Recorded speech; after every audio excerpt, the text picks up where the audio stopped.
Hello ladies and gentlemen, it is I, Red is Power, and welcome back to another brand new episode of Toy Reviews of Epic Proportions. Today we're going to be looking at a special, a 3-in-1 review, because we are 2 reviews in of the brand new Nickelodeon Teenage Mutant Ninja Turtles toy line, produced by Playmates Toys, might I add, and I am very impressed with the 2 that I have done so far, and it is time to show my gratitude as a special, a 3-in-1. And honestly, I'm just going to go ahead and tell you guys the truth right here and right now. The only reason why I'm actually doing 3 instead of just 1 is because I've had quite a few issues with people leaving me emails stating that my reviews so far on these figures has been quite short. Well, yeah, I mean, I did change the format, the style I do my toy reviews in now, if you've noticed. But, yeah, I'm listening to you guys. Just let you know, I'm doing something that toy companies, you know, certain companies like Bandai and all that don't really do. They don't actually listen to their customers, but I'm listening to you guys. I am listening to you, and I'm taking everything into consideration. You want me to do long reviews again? That's okay. Just let me know. And this is the only way I can actually see it, because honestly, I've already gone through the same figures over and over again, and by that I mean Raphael. Pretty much, they're all the same when it comes to articulation. Sure, their design may be a little different, and their scale as well, especially Michelangelo, but, I mean, the only way I can actually make this a longer review is to review 3-in-1. And since these figures just came in not too long ago, at the very same time, it wouldn't be fair just to review one figure, in which, of course, the one that I was going to review alone was Leonardo, the leader in blue. But, yeah, beyond that, that's really it. That's the honest-to-God truth on why I am doing a 3-in-1 instead of just one figure per review. So, instead of me going on about this nonsense, let's just go ahead and get back to the Heroes in the Half Shell Turtle Power. Why did I just say that?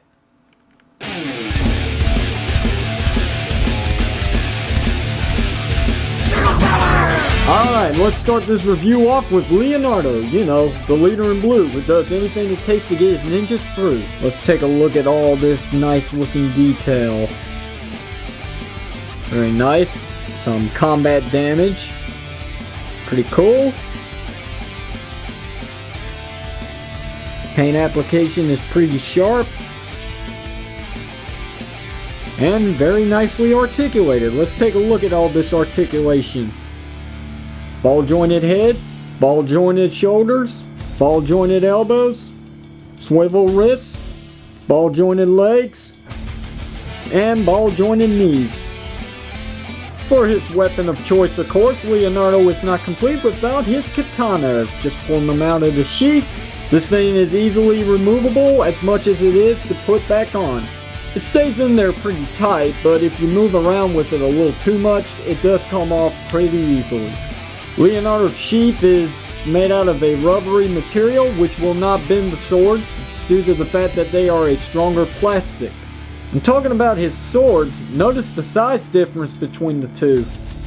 Leonardo's swords can be easily gripped in both hands, though it seems on my figure his right hand seems more secured with his weapons. And like before, Leonardo's swords can easily be stored away in his sheath without the worry about any bendings whatsoever. Look at that. Perfection. And speaking of other accessories, let's take a look at Leonardo's spare weapons that comes on his rack, which of course shows off his name.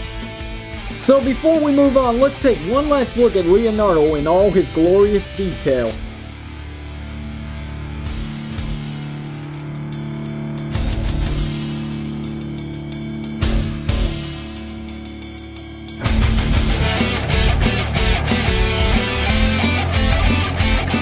Next in line, let's take a look at Donatello, the one that has a way with machines. Here's Donatello's quick look at all his nice detail. Donatello also sports some combat damage to his shell, and also has some nice storage for his weapon of choice. Removing Don's bow from his storage, let's take a look at this new design. Whether or not this was intentional for one side to be fatter than the other, it seems to be the only way to actually get his bow to store in place. Let's take a quick look at Donatello's extra weapons that comes on his rack. And let's take a final look at Donatello's secondary weapon that he will be using in the show. Here we go again with Donatello's articulation now. Head is on a ball joint, shoulders are on a ball joint, elbows are on a ball joint, swivel wrists, ball jointed legs, and ball jointed knees. Again, just like Leonardo, let's take one last look at all this nice detail before we move on with the next Ninja Turtle figure.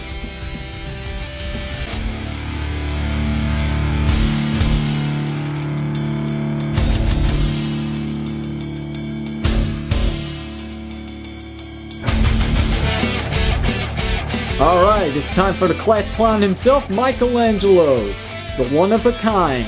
Here's a quick look at Michelangelo in all his glory.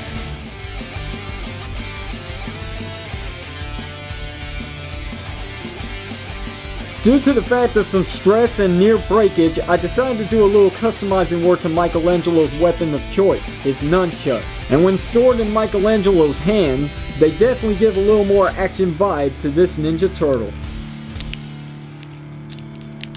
Now maybe it's just my figure, but when it comes to storing his weapons, Michelangelo's nunchucks can be quite a hassle to get back in place. But at the same time, removing them from their storage can be quite a little trouble. That is, of course, without removing his belt. Yikes. Alright, let's go into the articulation with Michelangelo. Head's on a ball joint. Again. Ball jointed shoulders. Again. Ball jointed elbows. Again. Swivel wrists again. Ball jointed legs. Again. Ball jointed knees again. Pretty much these three brothers are loaded with the same amount of articulation. Well, okay, 4 if you count Raphael. Alright, just like the others, here's Michelangelo's extra accessories on his rack, with of course one of his new signature weapons that will be used in the show. And may I say, this one looks pretty cool. So overall, I am really amazed with all these new Ninja Turtle toys that are popping out from Playmates, and really they have stepped up their game with the fact of new articulation and new quality control and better scaled figures. This is definitely a new approach for the new Ninja Turtle series that is coming August 29th, and I for one cannot wait for it to premiere on Nickelodeon. Hopefully it will do as good as the toys are doing right now, selling at Target, Toys R Us, and Walmart at this very moment. So that will pretty much do it, guys. That is the end review of these Ninja Turtle figures, and there will be more to come in the future. Whether or not I will be reviewing the classic series is totally up to my budget. So until next time, friends, this is Red as Power signing out, and I just want to say, go out there and get these figures now. What are you watching this review for? I'm pretty sure a lot of people are inspired by now. They are definitely well worth the pickup and the look at. So until the next toy review, guys, I'll talk to you later.